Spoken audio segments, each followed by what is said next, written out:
Hi friends, welcome to fabulous chef. இன்றைக்கி நம்ம வீடியோவில் ஒரு டேஸ்டியான கரண்டி முட்டை குழம்பு எப்படி பண்ணுறதுன்னு பார்க்கலாம். அதுக்கு ஃபர்ஸ்ட் தேவையான பொருட்கள்: கொஞ்சம் கடுகு எடுத்துக்கோங்க, கொஞ்சம் உடைச்ச உளுந்து, கொஞ்சம் வெந்தயம், சின்ன வெங்காயம் ஒரு 20 போல் பொடியை கட் பண்ணி வச்சுக்கோங்க. ஒரு 4 பச்சை மிளகாயை கீறி வச்சுக்கலாம். ஒரு 2 துண்டு மாசி எடுத்து வச்சுருக்கேன். கொஞ்சம் கருவேப்பிலை, ஒரு 4 தக்காளி பழத்தை இந்த மாதிரி கட் பண்ணி வச்சுக்கோங்க பொடியாக. ஒரு வடசட்டியில் ஒரு 4 டேபிள் ஸ்பூன் அளவுக்கு எண்ணெய் சேர்த்துக்கலாம். எண்ணெய் நல்லா சூடானதும் நம்ம எடுத்து வச்சுருக்கிற கடுகு ஒரு டீஸ்பூன், உடைச்சி உளுந்து ஒரு 2 டேபிள் ஸ்பூன், அது கூடவே ஒரு அரை டீஸ்பூன் அளவுக்கு வெந்தயத்தை சேர்த்துக்கலாம். வெந்தயம் ரொம்ப போடாதீங்க, இல்லாட்டி கசப்பாயிரும். அரை டீஸ்பூன் அளவுக்கு கரெக்டாக இருக்கும். நம்ம உடைச்சி உளுந்து நல்லா பொன்னிறமாக செவந்து வரட்டும். அது வரைக்கும் கொஞ்சம் நல்லா வணக்கிக்கலாம்.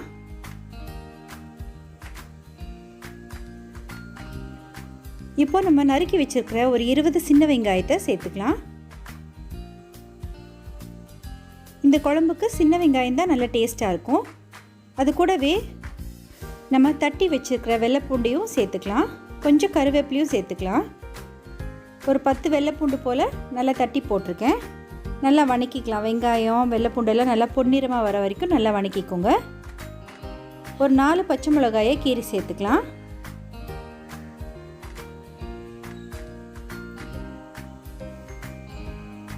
இப்போது அதை எடுத்து வச்சுருக்கிற 2 மாசி கருவாடை இந்த மாதிரி தட்டி நல்லா கழுவி எடுத்து வச்சுருக்கேன். அதையும் சேர்த்துக்கலாம். இந்த மாசி கருவாடு உங்களுக்கு ஒரு நல்ல ஃப்ளேவர் கொடுக்கும் இந்த குழம்புக்கு. உங்களுக்கு இந்த கருவாடு வேண்டாம்னா அதை கூட நீங்கள் அவாய்ட் பண்ணிக்கலாம். பட் இதை போட்டு செஞ்சு பாருங்கள், அந்த டேஸ்ட் ஒரு வித்தியாசமாக நல்லாயிருக்கும். இப்போ நம்ம பொடியாக நறுக்கி வச்சுருக்கிற 4 தக்காளி பழத்தையும் சேர்த்துக்கலாம். அது எல்லாத்தையுமே நல்லா வணக்கி விட்டுக்கோங்க.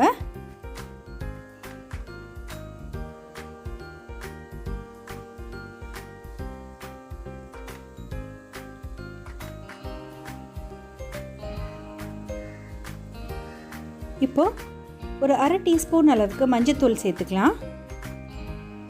அது கூடவே கொஞ்சம் உப்பு சேர்த்துக்கோங்க. நம்ம உப்பு சேர்த்ததுமே வெங்காயம் தக்காளி எல்லாமே தண்ணி விட ஆரம்பிக்கும். அப்போ நம்ம வணக்கிறதுக்கும் ஈஸியாக இருக்கும், அடி பிடிக்காமையும் இருக்கும். இப்போ பாருங்கள், நம்ம தக்காளி வெங்காயமெல்லாம் நல்லா வணங்கிட்டு வருது. இப்போது தேவையான அளவுக்கு வரமிளகாய் தூள் சேர்த்துக்கலாம். நான் இன்றைக்கி 2 டீஸ்பூன் அளவுக்கு வரமிளகாய் தூள் சேர்த்துக்கிறேன். உங்கள் காரத்துக்கு தகுந்த மாதிரி நீங்கள் அட்ஜஸ்ட் பண்ணிக்கோங்க.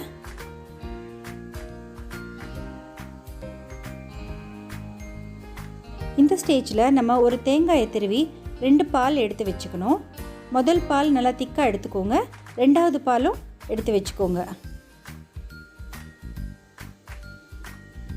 இப்போ கொஞ்சமாக அந்த தண்ணி சேர்த்துக்கலாம். இந்த தக்காளி வெங்காயமெல்லாம் நல்லா வணங்கி நல்லா சாஃப்ட் ஆகிற வரைக்கும் கொஞ்சம் தண்ணி சேர்த்து நல்லா வணக்கி விட்டுக்கலாம்.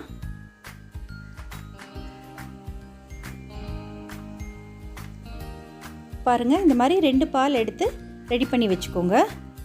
முதல் பால், 2வது பால். முதல் பால் எப்போவுமே நல்லா திக்காக இருக்கும். 2வது பால் கொஞ்சம் தண்ணியாக இருக்கும். எப்போவுமே குழம்புக்கு 2வது பாலை ஃபஸ்ட்டு சேர்த்துக்கோங்க. இப்போ தக்காளி வெங்காயமெல்லாம் நல்லா வணங்கிருச்சு. நம்ம எடுத்து வச்சுக்கிற 2வது பாலை சேர்த்துக்கலாம்.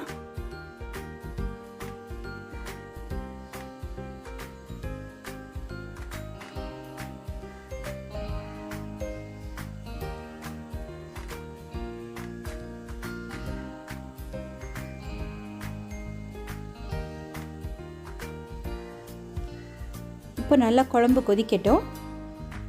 ஒரு 5லேருந்து 10 நிமிஷம் நல்லா கொதிக்கட்டும். கொதிச்சதுக்கப்புறமா நம்ம எடுத்து வச்சுருக்கிற இந்த முதல் பாலை சேர்த்துக்கலாம். முதல் பால் சேர்த்ததுமே குழம்பு நல்லா திக்காக ஆரம்பிச்சிடும். முதல் பால் ஊற்றுனது ரொம்ப குழம்பு கொதிக்கக்கூடாது. அதனால் அடுப்பை மீடியமில் வச்சுட்டு அப்படியே கிளறி விடுங்க.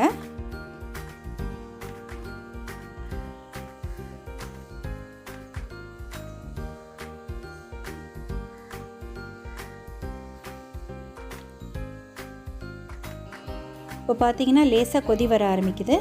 இந்த டைமில் ஒரு நெல்லிக்காய் அளவுக்கு புளியை எடுத்து கரைச்சி இந்த மாதிரி ஒரு 1/2 கப் அளவுக்கு புளி சேர்த்துக்கலாம். ரொம்பவும் புளி ஊற்றிடாதீங்க, கொஞ்சம் லேசான புளிப்பு தான் இருக்கணும் இந்த குழம்புக்கு. ரொம்ப கொதிக்க விடாமல் லேசாக ஒரு கொதி வந்ததுமே நிப்பாட்டிட்டிங்கன்னா குழம்பு நல்லா திக்காக இருக்கும். இப்போ நம்ம முட்டையை ரெடி பண்ணிக்கலாம். இந்த மாதிரி ஒரு ஆப்ப சட்டியோ இல்லாட்டி ஒரு கரண்டியோ எடுத்துக்கோங்க. அதில் கொஞ்சமாக எண்ணெய் சேர்த்து ஒவ்வொரு முட்டையாக உடச்சி ஊற்றி கொஞ்சம் உப்பு மிளகு தூவி ஒரு தட்டு போட்டு மூடி வச்சு அப்படியே வேக வச்சுக்கலாம். தேவையான அளவு மிளகு உப்பு சேர்த்து ஒரு தட்டு போட்டு மூடி நல்லா வேகட்டுங்க. உங்கள்கிட்ட அந்த கரண்டி இருந்தால் கரண்டிலே போட்டு நம்ம கரண்டி முட்டை பண்ணிக்கலாம். நான் இன்றைக்கி சின்ன ஆப்ப சட்டி எடுத்திருக்கேன். இந்த மாதிரி எல்லா கரண்டி முட்டையும் ரெடி பண்ணிக்கலாம்.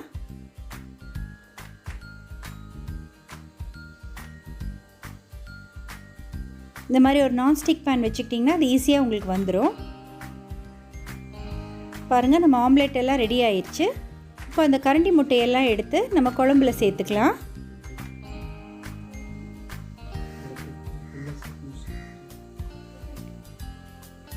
எல்லா கரண்டி முட்டையுமே சேர்த்து லேசாக அந்த குழம்புல அப்படியே முக்கி எடுத்துக்கோங்க. சீக்கிரமாகவே உங்களுக்கு இந்த கரண்டி முட்டையெல்லாம் ஊறி போயிடும். அது சர்வ் பண்ணுறப்போ நல்ல டேஸ்ட்டாகவும் இருக்கும். அவ்வளோதான் ஃப்ரெண்ட்ஸ், நம்மளோட சூப்பரான கரண்டி முட்டை குழம்பு ரெடி ஆயிடுச்சு. இந்த மாதிரி புதுசாக ட்ரை பண்ணி உங்கள் ஃபேமிலியோட என்ஜாய் பண்ணுங்கள். லைக் பண்ணுங்கள், கமெண்ட் பண்ணுங்கள், கண்டிப்பாக சப்ஸ்கிரைப் பண்ணுங்கள்.